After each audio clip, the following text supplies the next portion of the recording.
sifikile Thixo Mamolweni.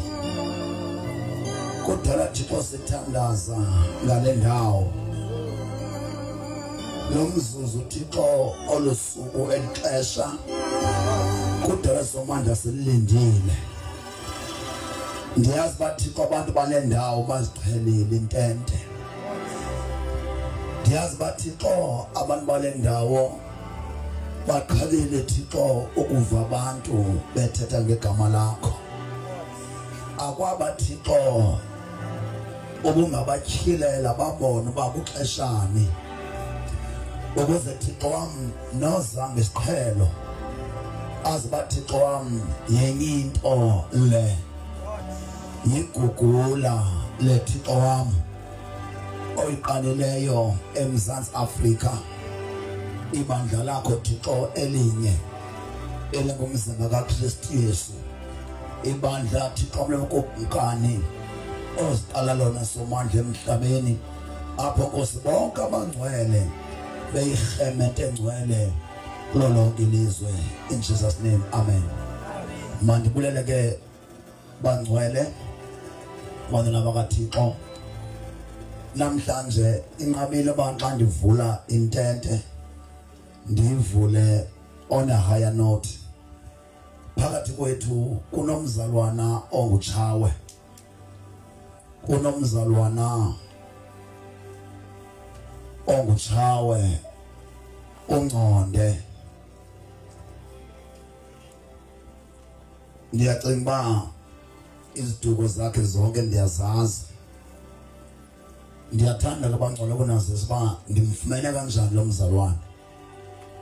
Njengoba benindibona kwasekuseni ndivuthela ixilongo kule lali yenu, ndihamba nabantwana abancinane sidlala. Bendingadlali mna njengoba ndimandikhalisa laa nto apha elalini. Bendisazi uba mna andidlali, ndingutata womzi wakhe. I am a family man. I am a professional nditishala. Ndizele ndingumkhokheli, ndingumfundisi webandla ekuthiwa iChrist Body. Ndiye ndayicutha ke ingqondo yam nangomso ndoyicutha. Ndihamba phezu ezitratweni zenu ndikhalisa laa nto ingxolayo.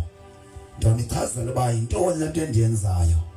Kodwa ndifuna ukubonga umzalwane ofumaneke esendlini yakhe ethi lo Thixo angandikhupha nako butywala. Ndithi kumatshaweni tshawe lo ayingomfundisi oqale ekholejini wenze theology. Ibelinxanwa le ndoda. Indoda ebisela, indoda ebitshaya. Ndathi bangaba uThixo akamkhethi wabuso bamntu. Kwanamhlanje ndiyakuba nawe eparadesi. Nangu tshawe khawusondele tshawe nje. Ndifuna njengoba ndishumela abo bangcwele ndibukelwe eGoli, ndibukelwe eFreystad, ndibukelwe eKapa. Njengoba nimbona utshawe kule ndawo, utshawe ujongwe ngabantu abahamba nechannel yam. Njengoba nina nizibona nimbalwa andisawuhoyi xa intente yam ingathendwa. Ndishumayele eRhawutini ngondilapha yabona eMthatha ibandla elikhokhelayo bamamele mna ngoku ezindlini zabo. So andingomntu othuswa xa intente yam ingathendwa kuba ndishumayele kuni. Qha ndishumayela kwindawo yenu, ndishumayela kubantu abasemazweni abandijonge ekhasini. So ndifuna tshawe nje awuzibamde uchaze uba uthe ufuna uba uThixo akuncede ngantoni. Khona imayikhi yesibini nene kutshawe le ndoda eyaziwa njengendoda eselotywala kule lali ifunyenwe livangeli namhlanje. Yaye njengoba ndiyimisa phambi kwenu ndenzela uThixo wamakhwelete le lali izibona uba lo wayesakuba kuthiwa ngutywaleni ungumntwana kaThixo ozawushumayela ivangeli. Indlela ashumayele ngayo ngosizanganeno ehamba ngezitonga. Nalo meko elibekelo sawuphuma apha sishiya lena lasemamolweni uchawe baleka engambi ngatonga umzuzu bemneshawe. Okay, enkosi Mamolweni. Hayi ndimi usuzakele ushawe lo ngivuzwe ebhedini ngelizwi elithethwa ngumfundisi ndavuka ebhedini njalo qobe naqobe eminyango yathi hayi ndihamba kaqhubeka bendleleni yawufika ngena apha ententeni ngoku ndathi umntakwethu uvelile umjobhi nale efondini masihambe siya kutywala ajayi thina sobabili sisodwa singamalolo enkosi. Uyesu kukuvuka na kukuvuka kumsi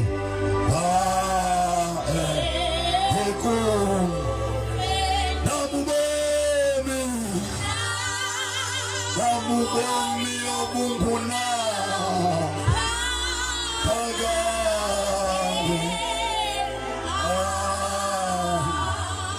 Uyesu kukuvuka na kukuvuka kumsi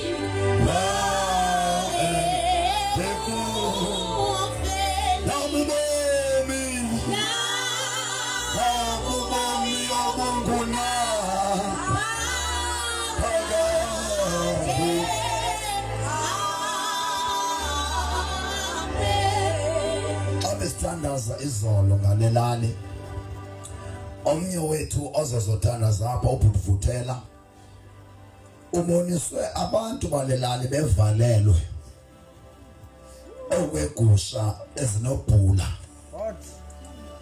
Kuthe xa besithandaza uThixo wakhila ngoMr Vuthela wathi ubabona kuvuleka ucango besiza kodwa babhityile balambile okwegusha ezinobhula. Enye yezogusha ke nguchawe lo wena ebekuthilwe ngawe Vuthela izobonga so that kuze abaninzi uThixo ufuna ukubulelwa ngomqondiso omnye kachawe. Baninzi abantu abazowukhulula kulelani lelani yenu bazali bami bekubotshiwe andizoxoka. Xa siqalayo sithandaza ndithe izolo ukuze sigqobhoze kulelani masithandazeni izwi akuyolali le ongathandaza uwabalala ongenalizwi ngeke ukwazi kulelani yasemamolweni ukuthandaza uthatshe inhliziyo kaThixo uthandaza isiqhelo le ilali yenu ayibotshwanga ivaliwe kodwa uThixo qhuthi manikiniki bawo egameni likaYesu waseNazaretha Thixo wethu namandla siyabonga uNkulunkulu wethu namandla ngabantwana bakho obakhululileyo Thixo wethu kwizinto ebezibabophile Thixo wethu ongcwele ngoba unguThixo okhululayo wena unguThixo ophilisayo unguThixo wethu ongcwele abantu bakho Thixo siyabonga ngabo ubakhulule Thixo wethu kwizinto zonke Thixo bezibabophile namhlanje siyababona uNkulunkulu wethu namandla besiza bengumngcelele Thixo beza kulentente ngoba uNkulunkulu wethu namandla uze kubo uthela izwini lakho ndehlile ndizokunihlangula ndizokunikhulula Thixo wethu namandla siyabonga sithi enkosi Thixo ngokubakhulula abantu bakho ngomsebenzi wakho omkhulu Thixo ongaka omhle Thixo wethu zukiseka ke Jehova kulelali Thixo ngoba abantu bakho bakhululiwe bonke Jehova bakhululekile ngegama lika Yesu Kristu waseNazaretha kakade wena Yehova uze kanye kwabo bebebotshiwe uNkulunkulu wethu namandla ngoba lithi lizwi lakho wena Thixo wethu wena Jehova uze kubo kwababe bobotshiwe namhlanje bakhululwe ngegama lika Yesu waseNazaretha Amen. Oh God. Masibethe izandla kubangcwele umsebenzi womthakathixo sihlale phansi. Ndibulele ke ndibulise kuqala kuTata uChawe umvangeli wale ndawo, umvangeli uChawe. Ndibulele kuTata walapha ekhaya kwaMaqabuka, noba uzosijoyina ethubeni kodwa ubetshilo uba uza kusijoyina. Ndibulisa ke kubazali bonke baseMamolweni endinethemba bazoya besiza ngokuza. And ke mandiyicacise abangcwele into yokuba ndicela sisaqala singenzi laa nto yoba masiyojonga ingaba ithini laa nto. Ngumfundisi Madikiza lo enimphulaphula eFM-ini. Akho sizathu uba nithi nizokhangela uba ushumayela ntoni. Ndingulweni enimphulaphula la eredweni eUSR FM eshumala ilizwi likaThixo. So ayikho sizathu ukuba kuthiwe sisajonga uba ingaba yintoni laa nto. Lo oshumayelayo ngulweni mvaphi kunomathotholo. So ndicela uba abantu bangabisalinga bathi hayi asiqale sithumela abantwana. Akwenziwa njalo kumntu ohamba noThixo. Mna ixesha elincinane kum phambi koThixo ndiyadlulisa. Inkosi mandisikelele. Okugqibela abangcwele asiphiwa ngokufanayo. Abanye abefundisi baphiwe ukufundisa asele imimoya kugqityiwe ngayo. Mna njengoba bendiyititshala, before ndiyeke ukutisha bendilandwa kwizikolo ezinabantwana abademonic possessed. Kwanyanzeleka uba andikwazi uba ndingaqhuba into ezimbini. Ndiqhuba izikolo ezihlaselwe ngabantwana ngamademoni, ndiphinde ndibe seklasini. Ndayincama iklasi ngenxa yemimoya ehlasela abantwana nabantu bakaThixo. Njengoba ndilapha eMamolweni bendizohlangula abantwana besikolo saselwandile. Kwathi kuba iMamolweni umntaka Maqabuka ubhululamile bekudala ethi uyarhala ndize kule ndawo. Ndize ngenxa kabhutululu mna apha. Bendingenanto endithuma kangako phi eMamolweni, but ndiyambulela ke uPastor Maqabuka othe wenza uba nam ndilendishe kulo mzi wakokwabo. Noba kekho phakathi kwethu ake simbethele izandla ubhululamile ngegama likaJesu Kristu. Amen. Ndicela ke nimamele ke namhlanje i-deliverance nge-teaching. Only i-deliverance. What is deliverance? Intoni deliverance? I-deliverance ayikuko ukubeka isandla kuwe abantu kuphela. Ukubeka isandla abantu bawise ngomoya ingcwele is part of i-deliverance. Eyona nto ekuthiwa i-deliverance kukutyhila izinto ezenziwa yimimoya kaSathana ebantwini abangasoze bona bazazi. Amen. I-deliverance kukuthi into ebisenziwa ebumnyameni uyityhile uyazise abantu ekuhleni. Imimoya kaSathana ayifuni kwaziwa. Oh my God. Ubuzaza nobubi obenziwa yiyo ebantwini. Abantu bayakholwa, abantu bayasindiswa, kodwa kune area abantu ababetheka kuyo sebesindisiwe. Ukungazi i-operations zobukumkani bobumnyama. Umzekelo, ndiba nosizi xa ndisendaweni abefundisi bangezi. Ndiba nosizi xa ndisendaweni amaKristu asindisiweyo angezi. Ekubeni amaxesha amaninzi ndifika iinkonzo ezisindisiweyo zibopheke bethetha ngeelwimi ezintsha. Ndiniphindele. Mna bazalwana andingomntu unengxaki yokuqala icawe. Ndingayiqala icawe naphi na nini ngenxa yesipho endisiphiwe nguThixo sokuphilisa izifo. Ayikho laa ntombi nentloko emini. Lo mntwana bendihamba naye emini ebenentloko waphiliswa ngokukhawuleza nguThixo akekho. Already uzophinda abe khona. Sisipho sikamoya oyingcwele esiphiwe mna ngubani? nguThixo sokunceda abantu abagulayo. God. Asiphiwanga mntu wonke. Lubabalo lukaThixo. Okwesibini, i-witchcraft, ubuthakathi, ubugqwirha busecaweni most of the times. Akululanga ukububona bona. Yona nto yakhe yafihlwa angafuni uSathane ba niyazi lento ye-witchcraft emabandleni. God. Aze athi umfundisi angaphiwanga kule nkonzo ibe nguye ovalela abantu bakhe abebezoncedakala ngokuza emntwini ophiwe eso sipho. Batsho abantu bakaThixo bambathiswe ngamandla kamoya oyingcwele.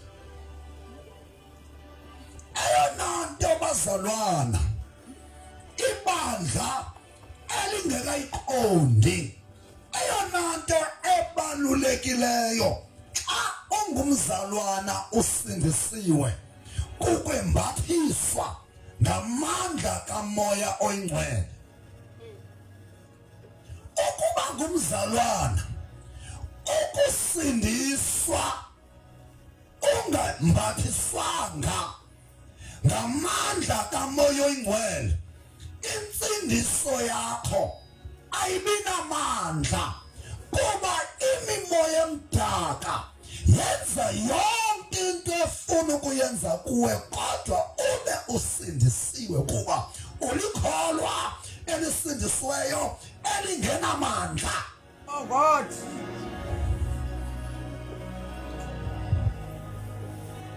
Ndifika endaweni njengaselwandile kubotshiwe uSathana egqibile uba le indawo yeyam ngenxa yogobo, ngenxa yamandla kaThixo endibabalwe ngawo, endingamele ukuqhayisa, endingenakuqhayisela mntu ngawo.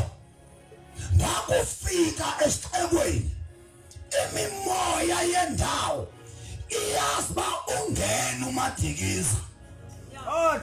Noba nina ningangayiqondi imosharha endiyenze emini xa bendihamba phakathi kwale lali, imimoya yaseMamolweni ilimele namhlanje, yaye imimoya yaseMamolweni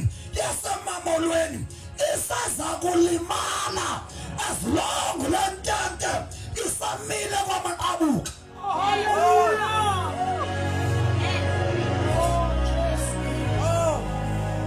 Mna ndiyayithanda ilali enamaKrestu, ndiyayithanda ilali enabantwana bakaThixo, ndiyayithanda ilali enabantu asele besindisiwe kuba andibisaqala kuqaleni. Yoloo nto kwi-first day ndikwazi ukuthetha ngomoya oyingcwele. Akukho lula ukuthetha ngomoya oyingcwele kubantu abangakabi na Yesu. Good. Yabona le lali ezi ntsuku ndilapha andixoki izawumazi uThixo.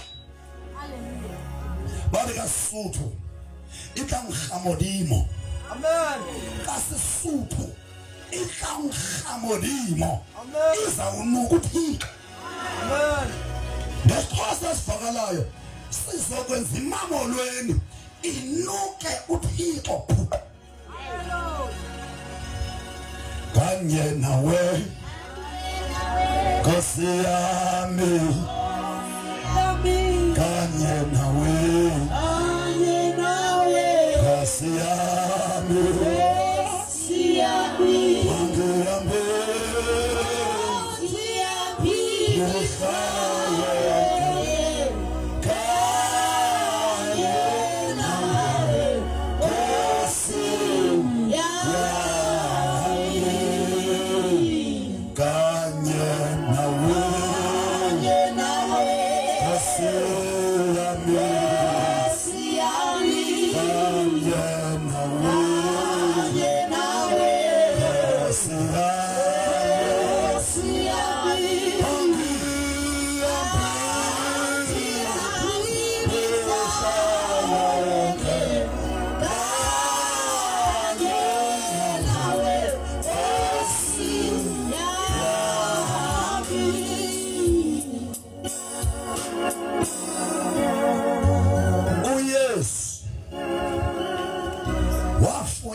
zinhlanga ebengezelanga zona uYesu wayethunywe kwindlu kaIsirayeli inhlanga zenzelwa inceba engazanga kuzo uYesu ngibufanaha noYesu ngibufanaha noYesu ngale ndawo indawo endivusela kuzo kulonyaka ka2022 ngiqale elibhacweni eManfre ndaphuma eManfre ndaye ekhaya eMount Elif eSaphukanduku ndaphuma eSaphukanduku ekhaya eMount Elif ndeza eLwandile ndaphuma eLwandile ndaye eDutywa ndaphuma eDutywa ndabuya eLwandile ndiphuma eLwandile ndiseMamolweni zonke izindawo ndihambe kuzo ndizifanisa nokufunyana kwegospel zinhlanga ekwakungamele abantu bazifumene xa amaJuda ayeye amamkela uYesu uba ngaba isiprofeto endiza kuninika sona tomorrow ukuba isiprofeto esingebandla ibandla likaKristu lonke labantwana bakaThixo uba ngaba isiprofeto esingorhulumente waseMzantsi Afrika sasingafikelanga ezindlebeni ezivalwe ngomthwebeba kubantwana bakaThixo ngendingekho apha mna uThixo ngo2015 uhambe nami ngomqa endibonisa izinto eziza kwenzeka ebandleni endibonisa izinto eziza kwenzeka eSouth Africa ndabhala ileta ndibhalela upresident waseMzantsi Africa umongameli uCyril Ramaphosa ndimxelela ngokuba uthi uThixo kuzawuba nje eSouth Africa awathe uThixo wathi mandingene kwifasting ndazila ukudla insuku ezimashumi-4 ndabuya nempendulo kaThixo ngesimo saseMzantsi Afrika nebandla laseMzantsi Afrika kwathi kuba uYesu akazange akhathalelwe ngabakhe wancama waphuma wayezinhlangeni uma ngaba isiprofeto besibanjwe ngabefundisi kuyidolophu endisuka kuzo ngengekho apha bulelani bantu baseMamolweni okokuba ndingakhange ndakhathalelwa ngabefundisi bedolophu ebendiye kuzo ukuze ndibe ndilapha namhlanje kona ndixoxe umoya wami uyandixelela bekungamele okokuba ndikoMamolweni ndikolwandile ndikolibhacweni ndikosaphuka nduku bekumele uba ngoku isiprofeto ibandla lonke laseMzantsi Afrika libanjwe siso ngqi. Ngoku bazalwane nindifumana mna kunyaka wesithandathu ongunyaka womngcipheko. Sekusele unyaka omnye kwiminyaka uThixo awathetha ngayo since 2017 esixhenxe enezinto ezibuhlungu eziza kwehlela abantu baseMzantsi Afrika. Wade uThixo wathi ngalonyaka wesithandathu ekungunyaka ka-2022 kuza kuba kubi kakhulu kuba unyaka ka-2022 wandulela unyaka wokugqibela ka-2023 ongunyaka wesixhenxe kwiminyaka esixhenxe yentlekele yesibetho yengqumbo kaThixo kurhulumente kaTata Ramaphosa waseMzantsi Afrika nakwibandla likaKrestu eSouth Africa. Ngoku niva into sekutshona ilanga, niva into enomsoko, niva into ebemele uba nayiva kudala nayithandazela. Kutheni nizova into ezinkulu sekutshona ilanga? Yinto yoba ibandla lanamhlanje noba basindisiwe abanazo indlebe zakwamoya. Ewe ndiyavuma basindisiwe bona kodwa indlebe zokuphulaphula ukuthetha kukaThixo abanazo zivalwe yintoni? Zi-material things. Ibandla lihlele butyebini, ibandla likhokhelisa ubutyebi belihlabathi phambili kunezinto zikaThixo zomoya. Alikwazi bandla elihoye isisu, alikwazi bandla elikhathalele izinto zenyama ukukwazi ukuphatha izinto zikamoya kaThixo.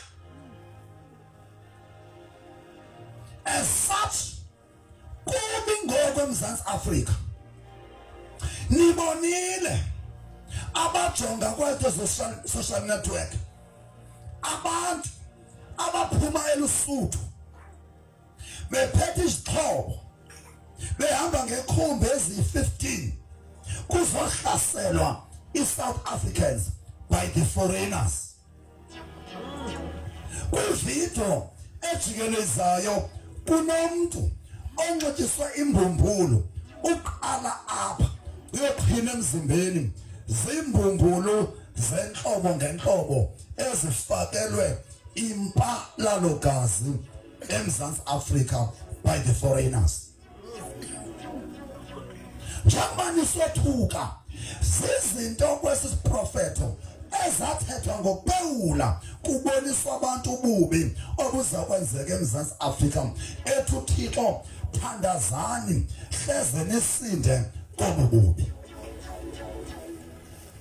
Namhlanje ndifuna bantu baseMamolweni ukuthi kuni okwenene unithandile uThixo.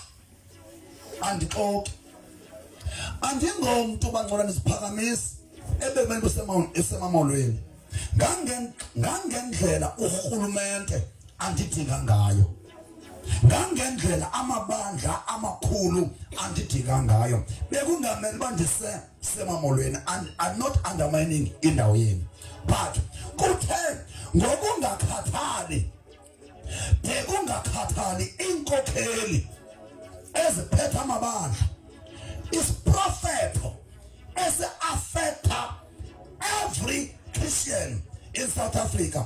Kwahlalwa emabandleni kwenziwa i-businesses ne-programs zecawe ningalazi ixesha. Hot. Bazalwana, yingozi ukungalazi ixesha. Kukhona ixesha lasenyameni, watch. Kukhona ixesha lenyama, watch. Kukhona ixesha lakwamoya, spiritual, watch.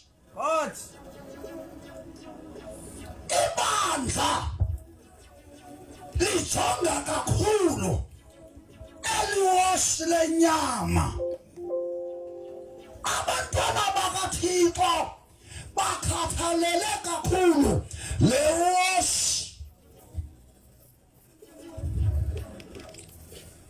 Kwiwash ezimbini kuphela kwawash engalahlekisa ibandla yile. Bazalwana, ngiveni ndikumoya. Ibandla abazalwane bajonge kakhulu ixesha ngokwasenyameni, physical watch. Hot.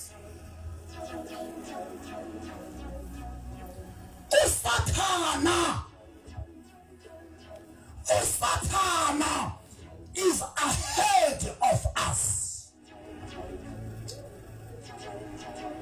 Ubukumkani babumnyama is ahead of us. Kuba ubukumkani babumnyama aba ihoyanga lewosh. Hot. Baptism spiritual wash. AmaKristu amakholwa abhizi yi-physical watch engeloncedo kwela kwamoya. Hallelujah. eBhayibhelini iphi lento Madikiza? Lento thetha ngayo Madikiza iphi eBhayibhelini?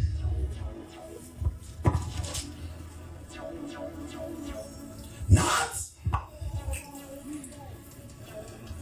awuthetha ngewash zimbini iwatch. There's a physical watch esetshenziswa ngumuntu okholwayo nongakholwayo. There is a spiritual watch. Endifuna namhlanje ndinifundele iverse ye-spiritual watch. Namhlanje so to dwell much ku-spiritual watch. Ixesha ngokwakwamoya.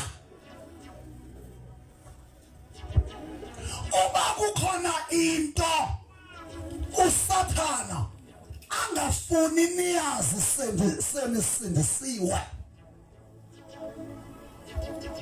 Uba kukhona into ubukumkani bobumnyama obunisithayo senisindisiwe, nibhaptizwe ngomoya oyingcwele kukuba ningawazi amaxesha.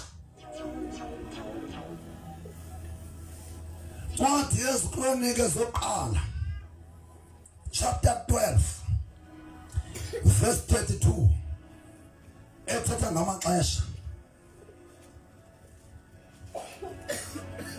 Siye kwincwadi kaEsther chapter 4 verse 14 ethetha ngexesha. Ndizonivusa abantwana bam. Ndiyazi uba niyamthanda uThixo. Ndiyazi uba emakhayeni wenu kuyathanda, kodwa yingozi ukungazi ixesha. Uzawulala uthi kusebusuku kanti ku7 AM. Befana uyavuka ubeka amanzi esikolweni. Ethole ixesha. Yonke into esiyenzayo we are too physical. Umuntu ongumama phofu notata banjalo xa uvukayo ekuseni into yokuqala ujonga esipilini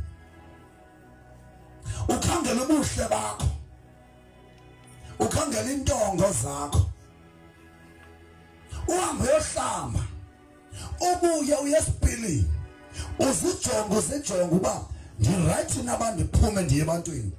That is very good, perfect, 100%. Hot. Kodwa kunqabile uba umuntu aye kwisipili sikamoya ukusukela esipilini sizipila imini yonke sipila imizimba yethu yenyama.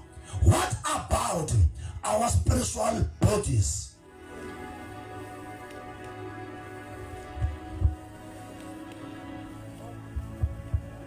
Ekseni uyawuhlamba lo mzimba ufake into enuka kamnandi phambisa into enuka kamnandi unxiba into yodidi ubaxube kodwa okwamoya umzimba uze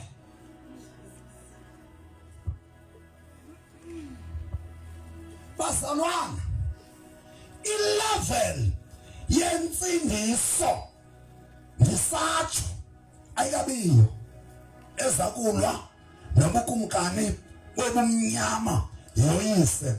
People are too materialistic. People are too fleshy. AmaKristu asenyameni noba ngade abizwe ngoba ngamasindiswa amalwa amasindiswa aphila ubomi ngokomoya. Imosi yabazalwana abasindisweyo ubomi obuninzi babuphila ngokwenyama hayi ngokomoya.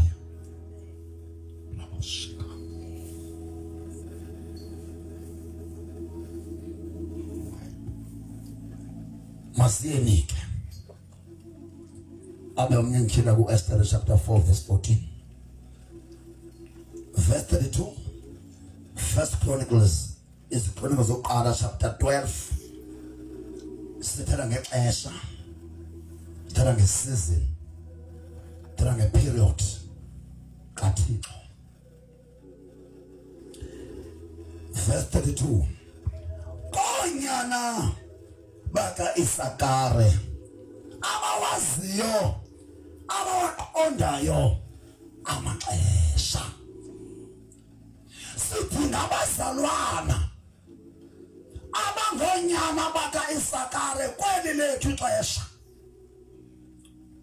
Sithi ngabazalwana abalomnombo wonyana baka Isakare ababebaba lwabona nguThixo ukwazi amaxesha.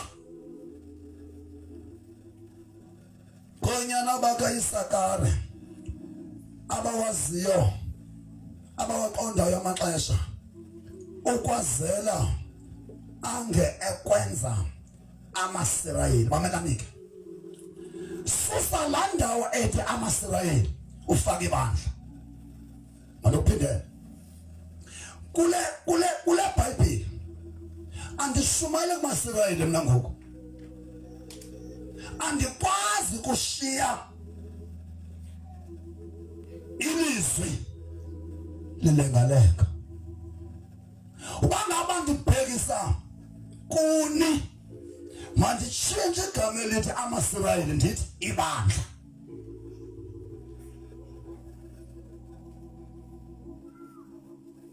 Mandiyiphinde ke ngondifake la ndawo ethi xa nithi amaSirayeli ndithi mina ibandla. Konyana baka Isakare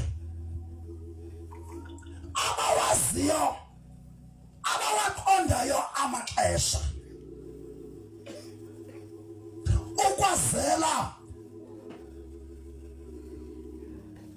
lingelikwenza ibandla.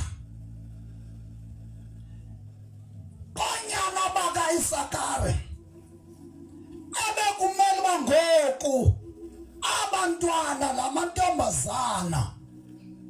abantwana ababafanyana lixesha labo eli. Uba ngaba ibandla beliwazi amaxesha abantu abatsha ngebekude. Hot.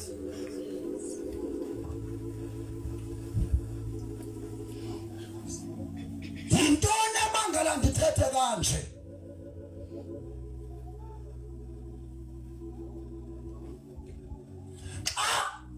Unomoya kaThixo akunyanzelekanga okokuba utyhilelwe zonke izinto ngokwephupha, ngokombono. Kunezinto ezizi-signs. Xa ungumntwana kaThixo akunyanzelekanga ukuba uphuphe ukuze wazi ixesha. Akunyanzelekanga ube ne-vision, umbono, ukuze wazi uba uxeshana.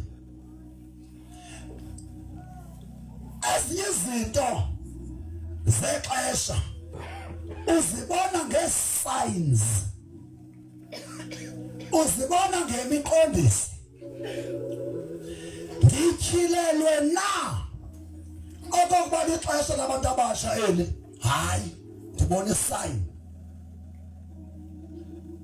Andityhilelwanga. Ndingaba ndiyaxoka uba ndingathi kuni ndityhilelwe nguThixo okokuba eli lixesha labantu abatsha. Andityhilelwanga, ndibona i-sign. Yeyiphi i-sign endibona ngayo? Nansi i-sign. Is that the mom? Is that the mom?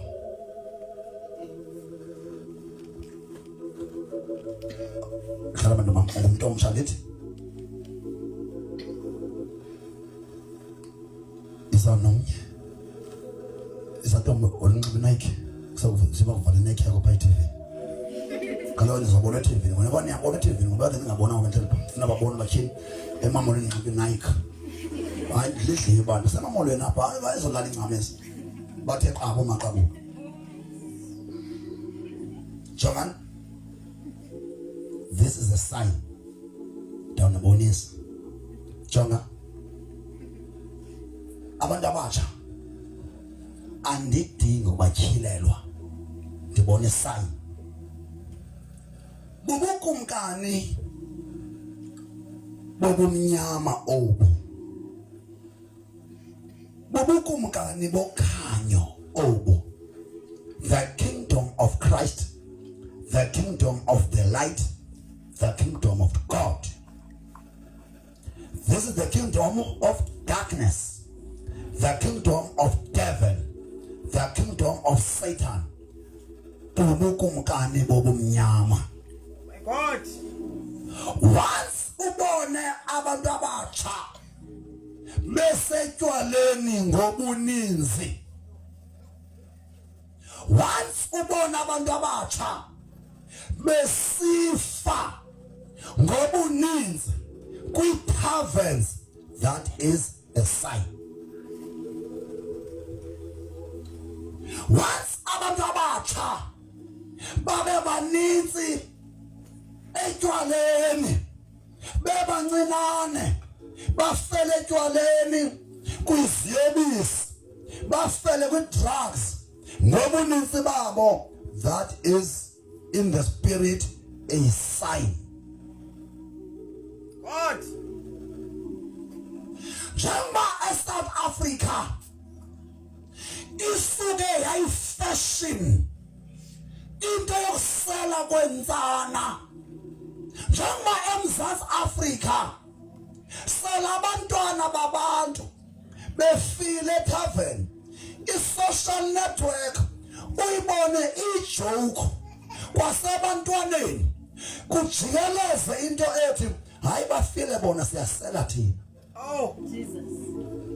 Abantu abatsha bafile bafele etywaleni bekumele ba abanye abantu abasha bazilile buke buyekwe utywala buke budanelwe utywala kodwa ku social network sibone kwa abantu abatsha beyenza ijoke into yasemoti ngexa singabazali sililaya ngokubona ibhokisi ezi21 kubuhlungu ukuthi abantu abatsha basendaweni zeziyolo baqhuba ubomi as if nothing has happened. Ichaza ntoni lixesha kinako is a sign.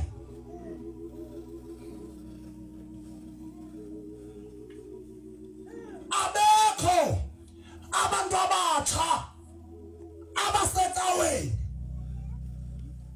abantu abatsha bambalwa Mntomtsha osecaweni ubona ngathi ngumxhaka ngumampara akana timing ngubharu wentombazana umfana God.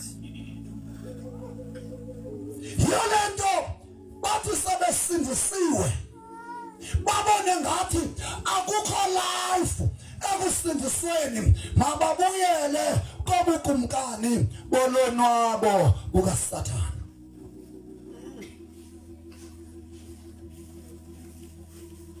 Ndiyembele kwabantwana namhlanje ndibhalele kwabantwana baseMamolweni nobani kangandiva namhlanje kodwa ndizothi lixesha labantu abatsha abazawutshintsha ilizwe laseMzantsi Afrika.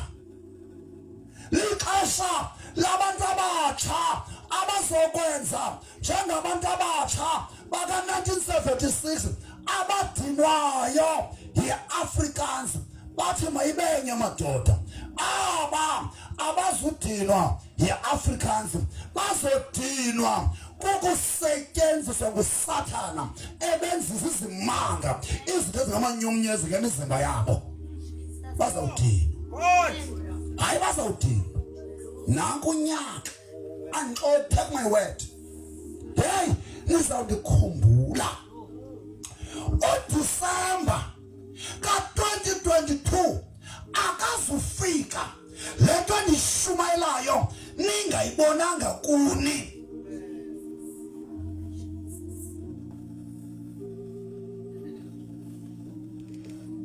Ndifuna abantu abatsha bandimamele ndisanilumkisa ngokuzayo kwa uSeptemba ukude kwinto eziza kwenzeka zohlaselo lokuhlaselwa kwabantu abatsha eSouth Africa naseMamolweni. God.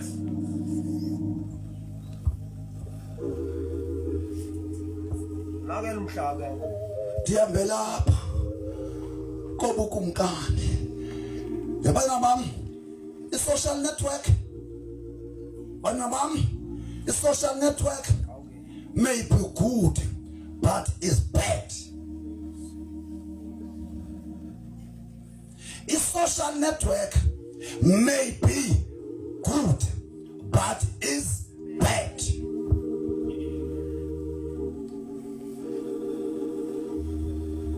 Abantu abatsha impilo yabo isefowunini. Abantu abatsha impilo yabo isecofeni kufoni and kukambalwa ukuba kwezifoni babe bejonga izinto eziluncedo kubo bajonga istyles ifashion indlela zonke zokubulala imizimba yabo apha social network. Oh my God. Bambalwa abantwana abayisebenzisayo i-social network for good and for their benefit bayazibulala ngayo. Akukho mntu ayishumayelayo lento because thina befundisi sinomkhwa nomkhuba wokuvuyiswa kukungena kwabo ecaweni babe baninzi but singabaniki inyaniso yokuba mntanam Mntomtsha ozoba ne-direction akaphili kanje uphila kanje. hayi basiyiva ngumngelele kulonyaka okuya emangcwabeni amangcwaba amaninzi ngo-2022 ngawabantu abatsha more than abantu abadala because abantu abatsha baseMzantsi Afrika abalibali i-fashion into entle i-social network abaxhomeke kuyo kodwa abafundisani most of the times izinto ezi-beneficial to themselves. good Libolile ilizwe lonke nelethu lase-South Africa and andili social network because andinoyistophisha but I'm just awakening you bantu batsha basemamolweni. Xa ungenayo ifoni yedidi kuthiwa akho style nifunezi ezine-pornography so that nibukele abantu abenza sex. ngifuna WhatsApp Baxole shawe. sinosotha thina Yes machawe. Mamelani bantwana bami. Utata umfundisi uMadikiza uzelo unabantwana unabefundisi unabazukulwana kodwa ngeke ndithande nife ndijongile as if I'm not a teacher. Yilumkeleni fashion, yilumkeleni social network enicinga nina inenza bengolaita imost yezinto enizibukelayo zilimaza ingqondo. I-rape eninzi iqala kancinane umuntu ubukela i-private part efonini akhangela umuntu one-private part yayiva ongenguye lowa ukhaliselwe ngulowa wareyipha lo. Ndifihla ntoni abantu abatsha? ngiyasiva izinto I-rape eninzi ndithetha njengetishala ye-biology and mathematics obetisha i-biology ne-science. Ingqondo yomntwana once uyi-expose kwi-sexual relationships ingqondo yomntu ayizibambi into zikaThixo. Ingqondo yomntu iwabamba lula amanyala. Ingqondo yomntwana iwabamba ngokukhawuleza amanyala agcwale engqondweni yakhe.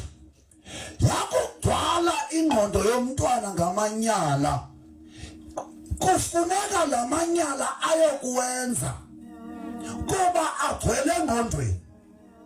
Uba ngabe ingqondo yakho ubungayifidanga ngepornography, uba ngaba ubungaqalanga ukubukela ipornography, ubungaziba infiltrated in your mind. Asinabantwana ngoku uthi umntwana omncinane seyisenze into endayenza mna ndina 20 years. Umntwana ona 12 years uvula imilenze ngale xhegwazana.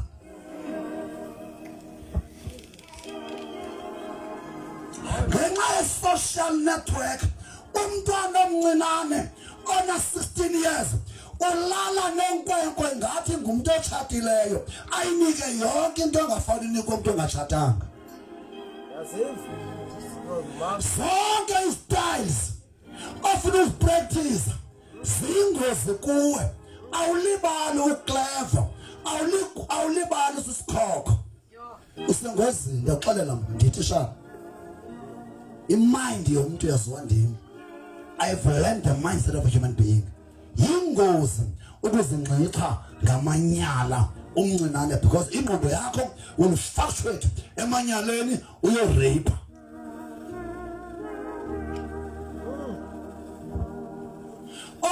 Okwesibini, libalani bantwana ngokupasa esikolweni.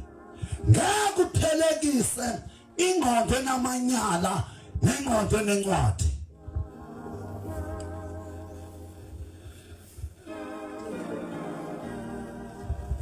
Libalani ngo-level 7 nawupasa ngo-level 2 kuba u-level 7 ngwenkwenkwe.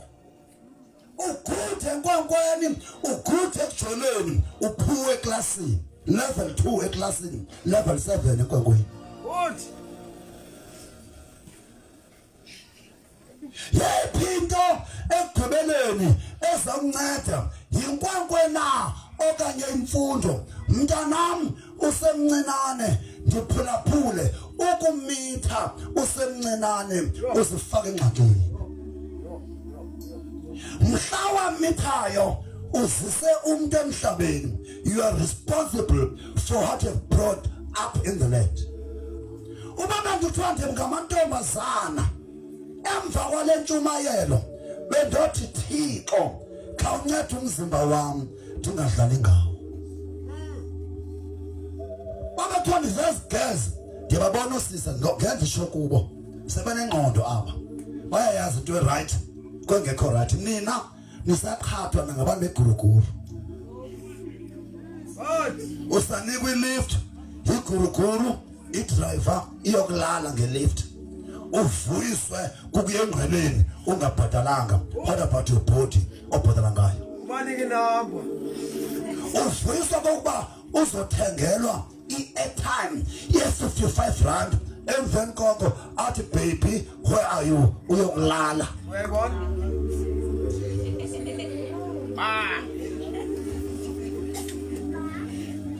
Idlalo wathi Bana bam ndiyanithuka.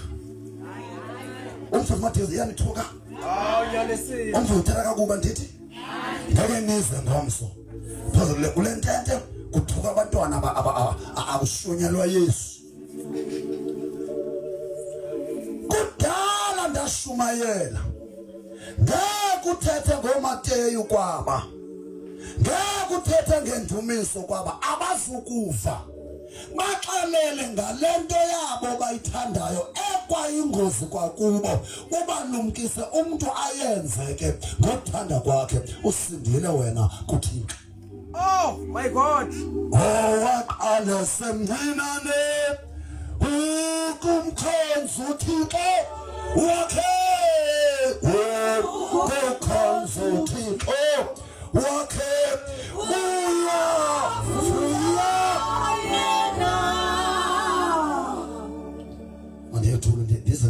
Right? Dito. Waqala semncinane ukumkhonza uThixo wakhe.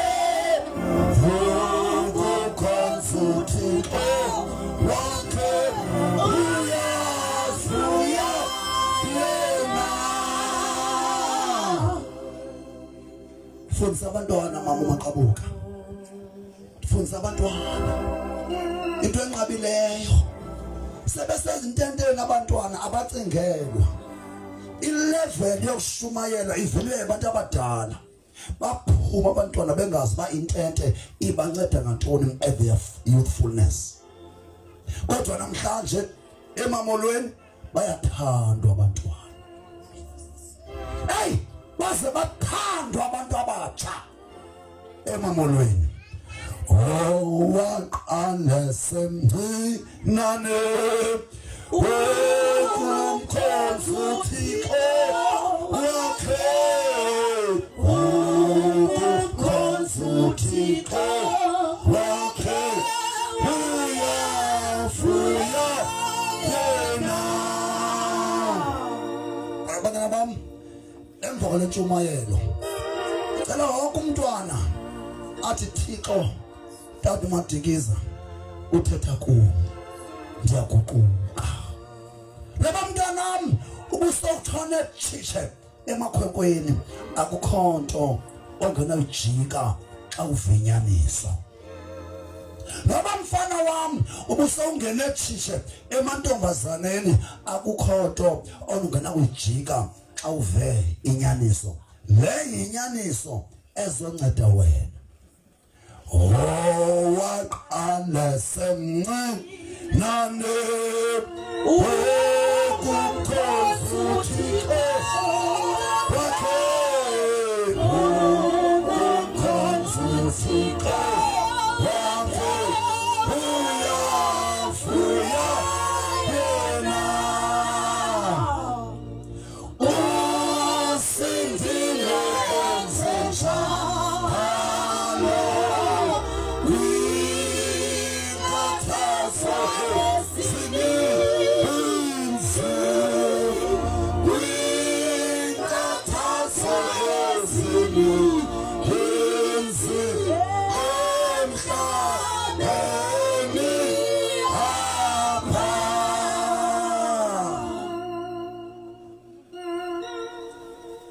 Hey, wanethamsanqa Mntomtsha oze kule ntente What? eMamolweni usindile enzenjalo kwikathazo ezininzi kwikathazo ezininzi emhlabeni kuyaqatha abantu abami inkulu inkathazo eniqobisana nayo phatha inqondi. Kuyaqatha abantu abatsha nisengxakini kodwa niboni nicimba nibhekele bafana kanti nithisele.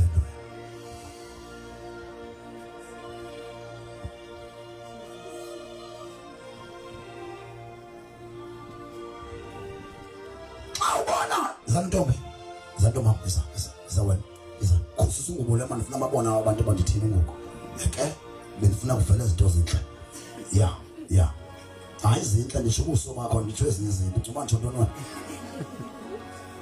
jonga ubona lo mntwana futhi kamnandi mkhethe enqebe ingubo ngabona ngazinto zakhe What? ungathi ndimthathe kuba enezinto ezinje andibonanga zinto zinje ndenzela uba ndenze umzekelo ngaye. Niyambona uba mhlophe yellow bone Good. yintoni athakuthi ke mfana wami khona intombi athakuthi man hayi jealous down hayi umntana abantu yini le ninambona na emazandla nje amazandla kanti bethe amazandla ngalo mntwana bethelani lo mntwana amazandla umntwana womntu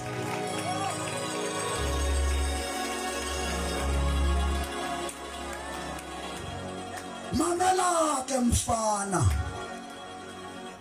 ubuhle bekhiwane zimpethu ngaphakathi andishona nomvamna nami ndenza umzekelo ngawo ubuhle bekhiwane zimpethu ngaphakathi iphepha eBhayibhelini Proverbs chapter 31 hayi uyaphi ntombi sizoshumana nami ngalo namhlanje masilungaluze isikhetha ukuthi xa isikhethe esilungize ke baze bangabona abafana sebephele ngoku ndiyabazama ababhayikhoneni yeke basho bangaboni haragqithe zanto Satan haleluya Amen. njengutata kuye awuthi teenage yakho 19 years. i-first born yami ka-89 ama-twins ngaka-91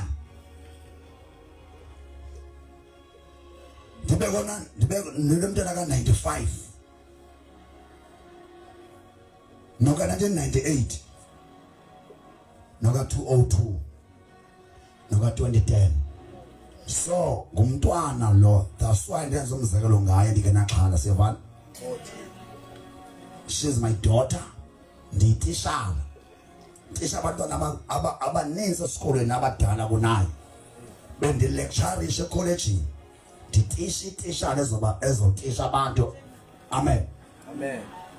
So mina ngamnexhala ntombi mva, don't be scared, itishala le. Yes. Ukuqwela ndingumfundisi okhokhela abantu abaninzi ebandleni, khokhela amadoda emizi yawo, a professional doctors, lawyers, architects, accountants, teachers, nurses, omabhalane abachayelayo nabo baselesti. So ndimqhelile umuntu ukumphatha, sivana. So ndifuna umzela lo mntwana clean ngekho nto ngapha. Funda ke mntanam, chapter 31 verse 30.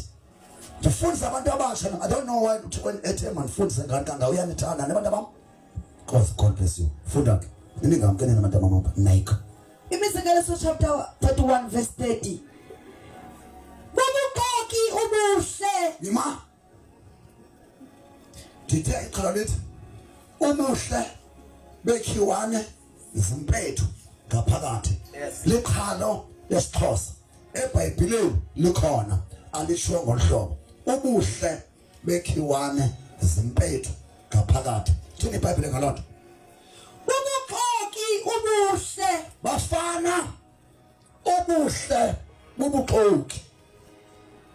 Why iBhayibheli ithi ubuhle bubuxoki? Dlula. ngamampunge ubunzwakazi.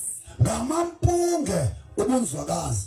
Manje nibonise umntwana omhle njengalo, abafana naba yaphandla uzawuthi umfana ndiyakuthanda, ucinga ukuthanda nyani, utsalwe bubuyelo bhunu obu, utsalwe zezi hips, Yes. utsalwe yile cleavage, Yes. utsalwe zezi bumps. Hayi unazo mntana mbona phansi. Ndiyaxoka nabantu bam. Uyakuthanda umfana. Uzokwazi kanjani if uyakuthanda? Udlala ngawo. Yo, washo machaweni. Abantwana abangamantombazana babezi-victims zegama elithi LOVE, love. Njengexesha lam oliselihle. Shimona tix. Abantwana abaninzi abangamantombazana babe zi-victims zabantu abakhangela ubuhle athi ndiyakuthanda engakhange waqala ukukuthanda ngenxa ye-last LUST axoke ngo-LOVE. Amantombazana azidlise amayeza etangi. Amantombazana azixhomile ngenxa yegama enilithandayo enilahlekiswa ngabantu abangenalo elithi I love you. Oh. Ukumila kwakho kwakuhle uyawatsala amadoda, hayi kuba ekuphanda ayakuhalela. Ziyahala nto. Phinde fundisi. Niyandibona? Athi namadoda. Athi Ayakhala. athi ndangophinda. Ayakhala. Ayakhala. Ayakhala. Amadoda. Ayakhala. Yomntana bazali umshona kamnandi yazi. Yithi amadoda Amadoda. Awasithandi. Ayasirhalela. Ayasikhatha. Athi ayasithanda. Esirhalela. Akugqiba. Ukwenza into yakhe ayithandayo. Andishiya. Andilaxazi. Inyembezi zehle emehlweni am. Ngelo xesha sekwenye intombazana undilibele mna. Fire.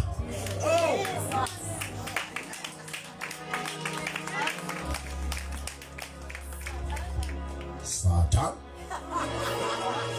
Ngelo xesha mntanam ukushiya nesifo. Uyayivala nto. Uyandiva? noba sesiphi andizothi esithile obubuhle okanye angakushine sifo akubethe ngestress ubopho kuthi ufana no khona abantu abathi xa baliwe angakwazi ukudla aliwe indoda abe ngathi yagula waliwe ngumuntu owaza kuye wamqala wathi ndiyawuthanda nawe wathabatheka xa sele kubethe ngestress kubopho kubuso ubone necleavage flat zithi hips zithi nca athi amaruve zathi mpo vuthele ke uphele mntana lo muntu abemhle usemhle ngoku ubethwa ngumuntu othe I love you kanti uyakulasta into abantu bandishumele ngohlobo amantombazana aqhatheka lula these days ngemali ngaro uphina mfundisi into abantu bandishumele ngohlobo amantombazana ingakomba amancinane aqhathwa ngono-contractor abanemali eninzi angahoyanga as long elele nawe. What about your future? akwaya nasendlini zawo emizini yabo. What about your future mntanami?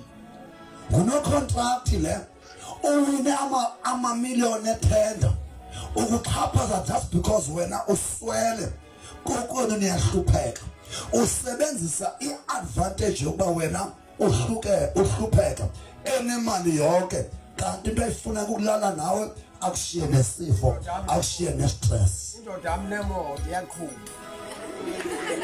Wow, washo mashaweni man. Indoda yami enemoto iyaqhuba. Shumela mashaweni man. Mamaleka mashaweni sibagqibe. iBhayibhile ithi ngoku usambona engathi mhle akubetheka obubuhle buba bubuxoki phinda mntanami bubuxoki ubuhle ubunzwakazi ngamampunge ubunzwakazi uyabona mntanami ngoku usetufutuf Yes. usetumtum Yes. baleka amakhwenkwe Good. ngoku mntanami useyiyele brain utsho ngamahiplana engathi ngomuntsonge lo. Yes. hayi khawuziniswa mama iza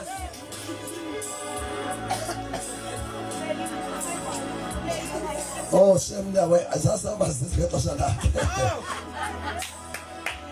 ungathi nomtsonge wona une-hips ucebisa abantwana Nkosi yami nendithi sanguthatha inyani bantu abangosisi obhuti bayaxoka nyani xa bebona sibahle sinje uyucimba fana uba umhlele for yena no omhlelanga for yena umhlele for wena futhi funeka uzithande amen. Kumele xa uyintombazana uphelele uYesu bazali sibancome abantwana bethu ngoba eyona nto baqhatha kakhulu kokunconywa ngaphandle bephuma endlini singabancomanga thina uthi ekuxelela uba umhle uthi besengixelelwe ndiyazazi ndimhle ndimele kahle ndiyabonga ukunconywa kwakho masingaqhathwa ngamadoda. Amen. Ngoba ungamitha wena sana lami ugqothwe esikolweni kodwa yena ashiyeke funda wena okukhulisa umntwana uyaqhubeka yena esikolweni wena kuthiwa wena uzohlala phansi ujongane nalomntwana akushiye ayophinda yoqhatha kwenye indawo alibonke igama lenkosi. So ndicela nje utata umfundisi Jerusalem have something to say. Hallelujah. Amen. Amen. Badabasha. Sizibabade bangcwele. kodwa lesingayitsho into yobana singomama sizintombi sizi-carrier sokuphatha ubungcwele. Abantu ababethandaza kwimigodi ngabantu ababengahlali nabayeni babo kodwa bethandaza ngabayeni babo besemgodini. Ithi loo nto amandla asesibelethweni. Uba ke ngoku sidlala ngale ndawo. Awu, Ayi, abantwana hayi yekule ndawo udlala ngayo. uba sidlala ngale ndawo. Bantu abasha kudlalwa apha. Haleluya. Ayo ndawo yokudlala, indawo yokuthandaza. Uncwinele uThixo. Into engayithetha zigcine, uzigcinele uThixo kodwa iyakunceda for ifuture yakho. Amen. Ngeke limthule tu. Ngeke tu uwile. Hamba fange abantu uba ngabathetha nguwile lo. Ucunsule mina. Ngeke uyahamba ngomso. Andihlala nomuntu ovulayo. Lirathi uvulile. Xela abantu bawuvulanga ya. Amen. The only thing I can say is that as a female, Imani. Abantu bathi abamxoloni. Ndenzela uba ndiyakhuthaza ndithi. Niyambona uba mncinci? Yes. This is a teacher. The teacher le professional teacher from Wus. Yes. As young as she is. Andithelekisi bantu sevana. Ndenzela uba abantu abatsha bazi uba xa uzigcina sele use-university uphume ungamithanga njengayo. amen. Into endingayitsho is that as a female, learn to be proud of yourself. Sukufuna ukuzuzithande, ukuzuzive, ukuzuziqonda ubumhle, uve comments ngaphandle. Ithi nobusendlini uqonda I am proud of le nto uThixo andenze ngayo. Amen. So xa uyintombazana zazi that you are an image of God. Amen. Zazi into yobana you are powerful. Yaqonda. Zazi into yobana akukho okunoma phambi kwakho. Even ufana seyifikile kuwe zokuncoma, know yourself. Suxhomekeka entweni ezawuthethwa ngumfana ba you know what umhle ndiyakuthanda, sithande, zazi. Yeva, yiba confident, ungabi na low self-esteem, because the moment uba ne low self-esteem uzawuxhomekeka ekuthetheni kwabantu, and xa usiva lo mfana esithi umhle ndaze nakuthanda uthatheke kuloo nto because awuzithembi. So love yourself as a female and uzazi into yobana une future. There is nothing that you cannot do as long as you have God by your side. Amen. Nami nobungqina lento ethethwa ngutata that ndiyintombazana ndimngaka but sendine degree ndizophangela at my age. It is God's grace and knowing that akukho kunomelana nam if I have God by my side. As I am a female, ixesha elininzi as we are females sithatha as if we are weak vessels ngabantu, siyadelelwa ngabantu. But if you know yourself, if uyamazi uThixo wakho ohamba naye, ayikho into ongangayenzi. So what I can say is that ndishiya nayo girls is that love yourself, be confident, mthemba uThixo wakho. Baba nesithule man. Hayi sithule sasemthatha man. Howso mayithule hayi usisi wabo ke lo unamava uzothetha ngamava udlule kuzo stages wathi wanaye nomntwana uzoncedana nabantwana njengosisi sabo khoshe nomthula nama ngomaphatha ukweza hips niyazoyika na. Amen. Utata ke ndidibene naye ndina 19. Sendiphuma ke ngoku kwi-age yokuba youth. Yes. Ndizojoyina abantu abadala. Akho nto tata endakhe kwathiwa okanye ndizawuphambana okanye kwathini. uThixo wandinceda ndabugcina ubuntombi wam ndingumntomtsha ndiyi-teenager sendingapha kwekhalenda ngoku. Kodwa uThixo sayibambile impilo yam. Andizange ndimane ndisebisa ke. Yes. Hallelujah. Ndaba ucunzulwa. Inyani. Mama izandla khona. Stamba. Ndinento ngapha kwe-15 years ndinoYesu. Hallelujah. Kumnandi kuyahlaleka kuThixo. uThixo uyamgcina Mntomtsha. Utata ke unethema athanda uyithetha athi izintombi gcinani ukutya esikhaftineni kwi-deep freezer. Amen. Kuyahlaliwa, kuhlaliwe noYesu nje kuphela qha. Bethi bakuncoma utata kwathi ngesipili xa iqala uthetha. Ithi ungekaphuma endlini uDiamond yazithule komhle. Usitsho ngesipilini. Uthi hey, uThixo uyakwazi umenza umuntu. Utata lento ayithemba ndinomntana udla ngothi athi hey, hayi kodwa makazi yazala manje ndibona ndimhle kanjani. Ngithi umhlenyani yazi umhle. Kumele kahle ungakulinga ujonga umfana zokuxeba umhle. Umhle kangaka uvela uthi makazi sengixelele. Simhle. Ungalindi umuntu ozokuxelela otherwise because apha ngaphandle namhlanje ungafika ndisithi awusemhle ngomsa nisayithethi lonto. Ungadingi approval yamuntu.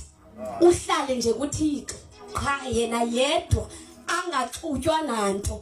Yabona ke xa uvele wapamba yena yedwa ndakuxelela kulonyaka zayo ngobuya ngixakwe nguwe Mntomtsha. Uthethe enye language ezawubhida abantu baseMamolweni. Amen. Uthini mavutha bafaneni khawuze manivuthela mani abafana apha ekoneni bamane kulwashisa izinto zabo. Hayi phansi ngokulwashalwazisa izinto bafana nako umfana thetha ebafana sivale inkonzo. Amen. Bafana ndingumfana ndisindisiwe ndinoYesu. Akho nto ezimane zisenyuka entloko ndibhadlile ndinengqondo. Ekwamkeleni kwam uYesu uThixo wandinika ingqondo ndayazi into right nerongo. So ndizama ukuthi ke kuni ezinto ezithethwa ngutata zirayithi kakhulu. Zawunceda ifuture yakho, ikamva lakho. Kunento ke endayibamba phe bomini bam ukuthi makungakhali mntu ngenxa yam. Ndihambe ndixelela amantombazana ukuthi ndiyawathanda kuba nditsalwa bubuhle babo.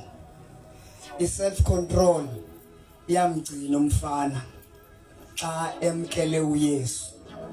Sincedwa i-self control. Uzawabona amantombazana emahle nenyama yakho ixelele futhi uba yintombi le wena ungumfana. Kodwa inye into zokugcina i-self control nokuzazi uba ufuna ntoni apha ebomini. Ngoba xa uhambe usithi uthanda amantombazana uwalale, inyembezi zabazali babo nezabo ngeke zikuphumze. Yaye ebomini bakho soze izinto zakho zibe lula and soze kube kuhle ngoba kunezikhalo emveni kwakho. Xa ungumfana iba nomfana onombono. Uzazi uba ukhololo ntoni apha ebomini, intoni oyifunayo. Ungahambe umpampatha xa ungumfana. Inye ke into endincedayo uKristu Yesu. Yaye andinazinhloni. Amantombazana manintsi mahle nento bazinxibayo zinto ezirhalisayo. Kodwa inye into endigcinayo self control nokuzazi uba ndifuna ntoni apha ebomini.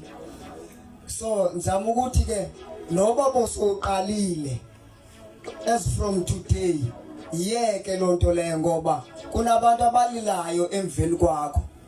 Yaye njengoba ufunda yazi into yokubana iinyembezi zithintela ikamva lakho. Usenokufundela ilize ngoba wena uhambe usithi uthanda abantwana babantu kuba ufuna ukubalala emveni koko wena uqhubeke nobomi. Ezinto zonke zizawuthintela ubomi bakho. Ujike uthi uthakathiwe kanti nguwe ozithakathayo ngokunokwakho. So bafana self control iyamgcina umuntu. Uyifumana phi? Uyifumana kuKristu Yesu. Wamkela uYesu. Utsho ube nombono ngobomi bakho. Amen. Hayi amakhosikazi iyabe confess. Yes, yamaxekwazana. Masivale bangcwele. I believe umuntu omthobeze apha. Uphuma athi Thixo. Denza lenceba. Masivale ngeze zitulo zibili. Ngithe kuni xa ilixesha lakho labantu abatsha. Ubona ngabantu abaninzi abatsha abenza amanyala. Ubona abantu abaninzi abatsha abasetywaleni. Ubona abantu abaninzi abatsha abaphila ngepornography. Xa izolala umuntu akasakwazi kulala umuntu engabukelanga abantu abenza amanyala ukuzalala. Selelele ebusuku ucinga lamanyala. Ingqondo yakho isemanyaleni. Ucinga, uthetha, uhamba ungamanyala. Njengoba behleka pho emva yile age endiyaziyo ethanda amanyala too much kuma cellphone esikolweni ezantwana ezincinane. Ndiyitishala mna zeze ziyaphanga setoilet ufika kubukelwa umuntu olala nomnye umuntu kuhlekwa becinga malanto yabanceda but ilimaza ingqondo yakho. Xa sewedwa uzofuna ukuyenza lento urape umntwana omncinane. Ihleke wena mfana wami, hleka khehle. Ngenye imini sawudibana ejele. Njengoba uphila ngepornography izogcwala engqondweni urape umntwana womuntu because ingqondo yakho xa seyibanjwe yimizwa yesex oyifumana ngepornography. La nto xa sowuyenza awuzocinga umuntu uzoyenza. Xa sewugqibile uzisole. Amapolisa awadlali ngerape. Noba umncinane ikhona ijele yabantwana abarephayo. Njengoba ndithetha apha andidlali mntanami ndiyakunceda umncinci. I'm your father. Ungayihleki ndithethayo. Ipornography yingozi. Yehlukanani nepornography nebancinane. Nilimaza ingqondo, nilimaza ifuture yenu. You'll go to jail before time because ndithishala ingqondo yakho lento ifaka yona yilento ozofuna ukuyenza noba wrong. Ukulala nomntwana omncinane lihlazo. Yabona lapha endleleni xa uhamba apha kugonene izinto ezingaka anisenazihloni.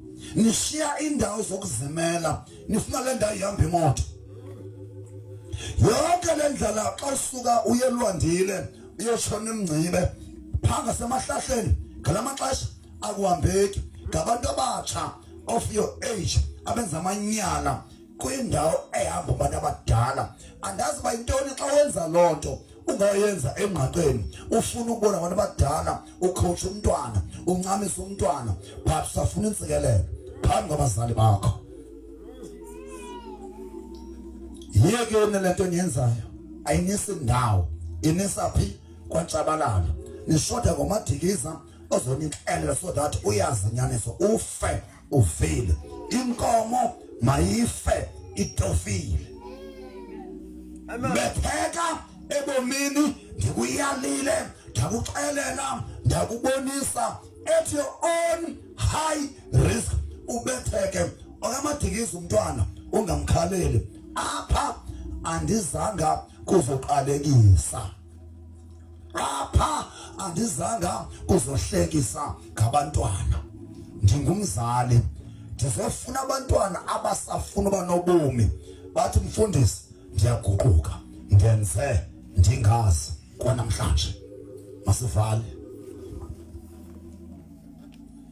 masibuyele ke kulaa nto bendithi ixesha lexesha lenu. Sibona ngantoni kokuba lixesha labantu abatsha abazohambisa ivangeli? Sibona ngokuba bambalwa abantu abatsha abasecaweni. Bambalwa abantu abatsha abathobela imfundiso zabazali babo abathi mntanam makuyothandazwa, mntanam makuye enkonzweni. Bambalwa. Ichaza ukuthini loo nto? Lixesha labo. Bangaba baninzi kweli cala likaSathana. Ichaza uba lixesha labantu abatsha kweli cala. into ezibabantu abatsha bathanda iziyolo into ba umchasi Kristu uphumele ukuze abantu abatsha ababhubhise besithi bayaziyolisa besithi bayazonwabisa kanti umchasi Kristu uzobanquma one by one elonwabeni lomzuzwana. Ngizothe Mamolweni mabande kwelicala ndizothandaza abantu abatsha bobukumkani, abantu abatsha abazothi iziyolo zikhona bathi thina sifuna uJesu. uJesu wami uyaphila, ndiyakwesaba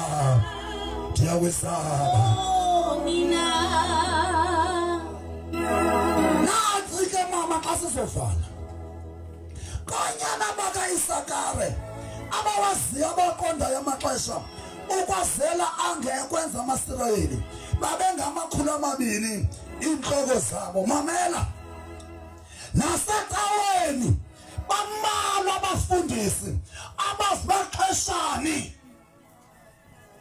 ibandla mama uMaqabuka litya ukutya okuyibreakfast kuzolalwa yolonto abazalwana bengenamandla ngexesha lokulala ngexesha lesapha batya isidudu.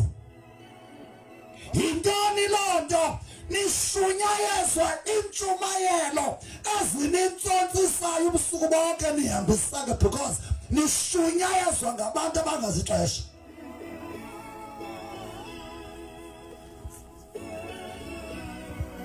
Umntu angalazixesha ushumayela into ebemele uba idliwa ngebreakfast ayishumele ngesapha. Ngamanye amazwi ningamaKristu angenasondlo, malnourished.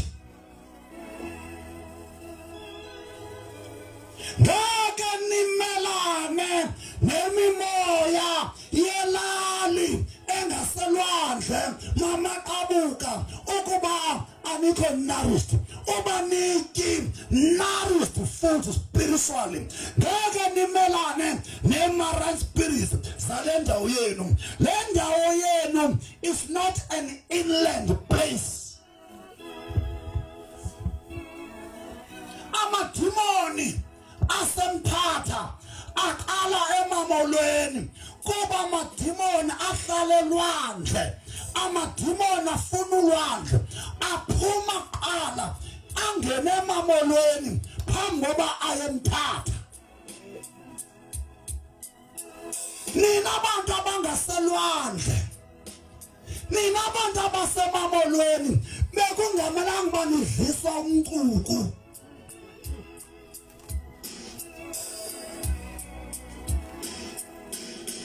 Nidinga i-deliverance, nidinga ukwaziswa spiritual things.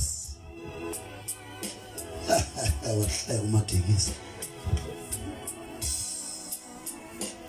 omama andizuhamba ningayivanga lento andishumayeli theory.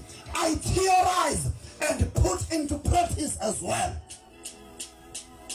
Ndawunishiya mama ndinivuselele ndanibonisa imimoya ebeningayazi eniafethayo xa sifikayo apha ebusuku izolo. Into endiqapheleyo kunomoya ophuma phelwandle othi xa ufuna ukuthandaza ukuthomalalisa.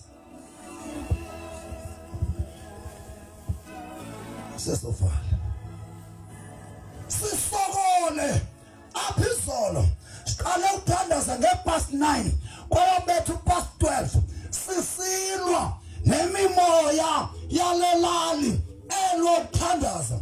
Abantu balelali babotshiwe because noba kuyashunyayelwa alaziwe ixesha.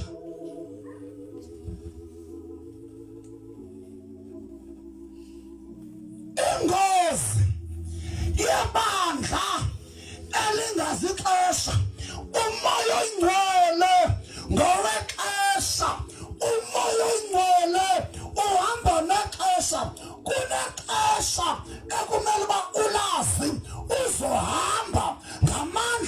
maxesha what they do abachasi Kristu abokhonza uSathana baba ngaphambili ukuthi bathintele izinto zethu kuba thina siboni bona bayabona thina sazi bona bayazi yiyo lento beza kuza ngamandla amaninzi so that senifuna ukuhlangana ithandaze maniphithekeze nisekhona ngamaxesha kungazi uThixo wawayeka ngabo Jesu bana bam lokunkani buka Satan ndizobudestroya uqala kubantu abatsha namhlanje ndizodestroya eMamolweni ubukumkani bongendawo yonke imimoya evala imithandazo yonke imimoya ephuma phesapha elwandle engene emizini yethu ebamba into zikaThixo kuba singawazi amaxesha. Tonight is tonight. Sesiyagoduka bantu baseMamolweni asiphiwa ngofanayo into endiyiphiwa nguThixo ayoka Madikiza ndizonceda amaKristu aseMamolweni andinishisi icawe zenu andinayo loo nto yokhupha abantu kwicawe zenu kodwa kunezinto eningasoze nizazi zingatyhilwanga ngumntu okwi-apostolic office or kwi-prophetic office. Asilingani bazalwane. Umntu ongumpostile like myself nomntu ongumprofethi akanikwanga njengopastor, akanikwanga njengomvangeli, akanikwanga njengotishala kuba yena unikwe nokudila nemimoya anganapower umfundisi kuyo. Owani ndiva ke ngo lento ayithi kumele ibe ngabapostile nabaprofeti bodwa. Umfundisi ubalulekile but zihamba kanje ezi zinto. Kuqala umpostile adile nama-strongholds endawo, abulale zonke into, imikhosi yaselwandle, imikhosi yasehlathini, imimoya yamangcwaba ephazamisa the flow of the Holy Spirit. Emveni koba umpostile edestroya imimoya wenzela lula umprofeti antwile alanje into zikaThixo azizise ebantwini ukuze umvangeli ahlanganise abantu sele atmosphere ilungiswe ngumpostile nomprofeti. Abomvangeli abadibanisile abantu abahlanganisele umfundisi ukuze umfundisi notishala azizise ibandla. Zonke izinto zenze ngolungelelwano. I-challenge sinayo umpostile u-undermine umfundisi, umfundisi undermine umvangeli. Akukabiyo izipho siziphiwa nguThixo ukuze omnye ancede omnye kwi-office angekho kuyo. Ngekulwe nemimoya yalapho ngumphiyo pastor. Never sendishilo akukho phiyo pastor engalwa nemimoya yaseMamolweni. Inida umuntu ongumprofeti nompostile so that upastor ambelula imimoya seyidilizwe ngumuntu okwi-office yobupostile nomuntu okwi-office yobuprofethi encedisana nabafundisi bendawo basale behamba lula.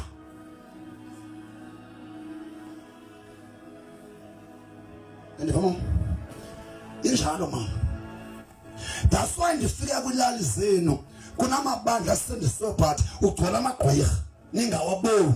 Soze if uyipastor awuphiwanga kwi-office yokubona amagqwirha. Amagqwirha wayekele nedix. Jesus, hallelujah.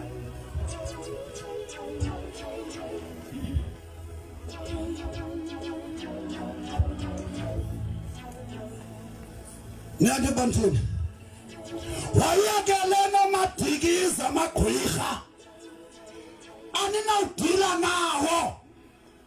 Kufuneka thina esigcotyelwe wona sidile nawo. Thina asithakathisi thina soze sishilani ixabene kuphakathiswa abantu. Kodwa amagqwirha asemamolweni ayazi bangubani okhoyo ngoku. Ayangixoke mina nabani ngandazandazo. Sothandaza hayi bangcwele nindibuzelwa ndile akuzokonwatywa ngabasebenzela usathana isemile lentente kwamaqabuka kude manikiniki. Abanye abazuza ningabalindeli bayandazi ukuza kwethu apha iliwe lentente. Xa ndithanda ndinganixelela uba ngobani abantu ebebesilwa ukuza kwam apha. Andizuyixelela ndibhathi iliwe lentente ngabantu. And ayingobantwana le ntente iliwa ngabantu abadala abangomama. Ndibabonile nje ndithule ndithini ndimadikiza angithakatheki mna.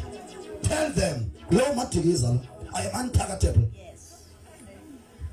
Bomxaka jonga la anomxaka jonga la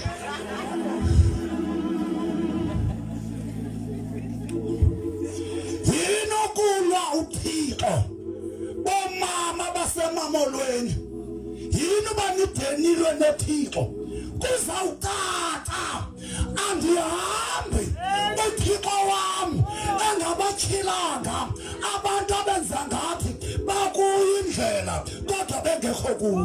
Hallelujah.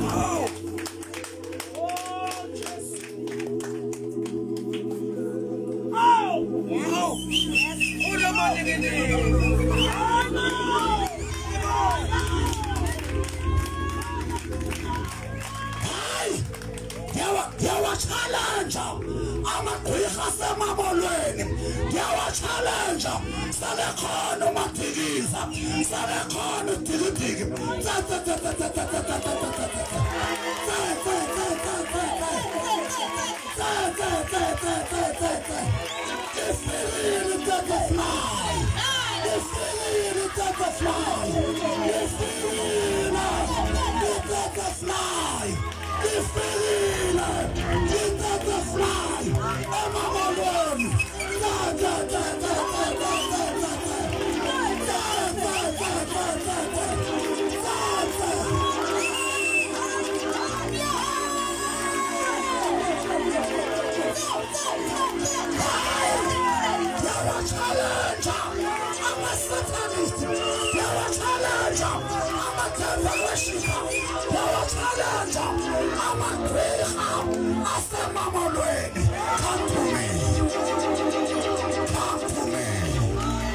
Come to me.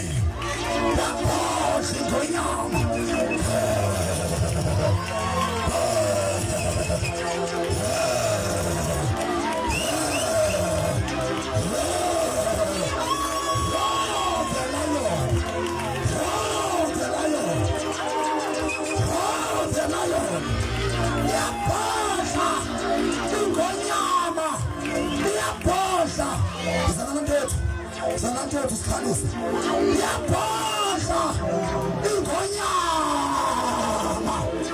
ifile ingonyama nawe mamolweni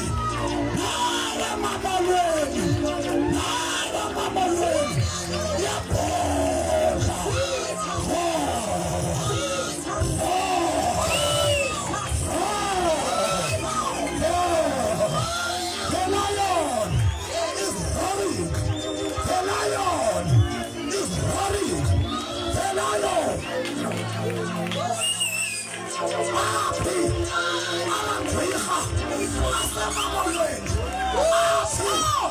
abaphakathi Mamolweni ababendisala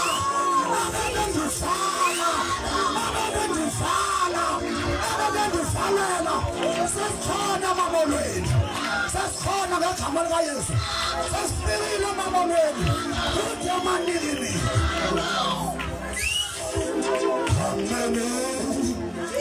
Amen.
Jesu tufuna umuntu othi Madikiza ndingedlula kabusuku abaleke zapha ngaphambili umuntu othi Madikiza ufike kamnandi andisakwazi ukulala ndiyacinazelwa andikwazi ukulala ebusuku into endizibonayo come baleka ungajonga umuntu ngoku sezinceda apha ofuna uYesu ndifuna umuntu othi ndifuna uYesu ngoku shunyayelwe salenyukiso ungesaba abantu zemntakam ufuna ukuqopha ufuna ukuphinda amakhono akutofe zaba luncedo wena ufuna uYesu come up mntanam come up mntanam uyamphinda lo bemthathile londile uyamphinda uzusale wena jonga abanye bazawufa besatuma ndiyadlala abanye bazawufa betuma ndiyadlala. Come to Jesus. Come to Jesus. What am I saying? Sincere. Are you saved? Are you born again? What am I saying? Sincere. And now you go take. Come to Jesus. Ndiyawaza amakhwekhwe iyafuna but ayoyikana yemfana wam uzawufa wedwa uzawuphathwa wedwa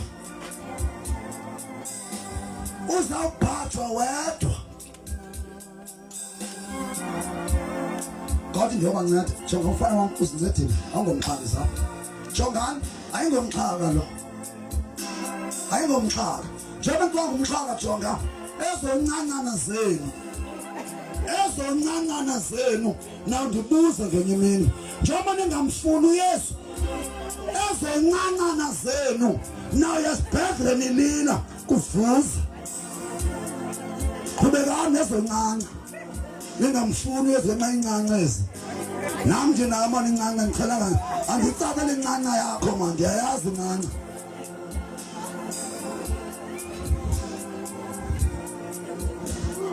ubunenqanqa yapha nami ndinayo nqanqa to nqanqa ya je sibehlonipha inqanqa apha andiyobhedela inqanqa ja che yini mama uMaqabu sekhepha nenqanqezi ha ibintoni inqanqa uthi ungamnayeze enqanqa ka wo uyitika level ibintoni inqanqa manje ngenxa inqanqa cha uye somkhulu kangaka ngenxa inqanqa nalapho yakho incinci usidla ngaleto incinci sithole inqanqa mana hayi lenqanqa sithole inqanqa man hayi lenqanqa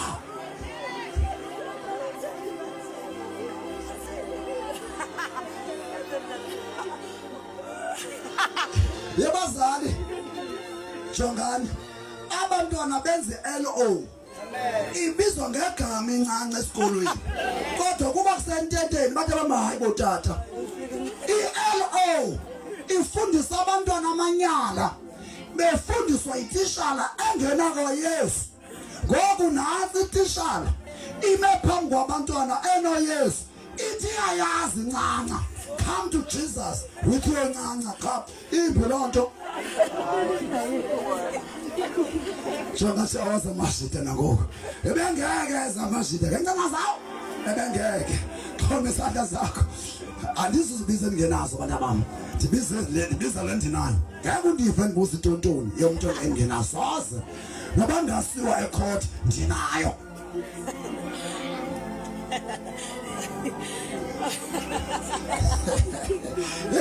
akumnandi bangumvangeli ngeke umuntu ongadodwa angathebe ngenqanqa uhleka abantu kodwa amanyala ntoni sathana ndinceda abantu apha hands up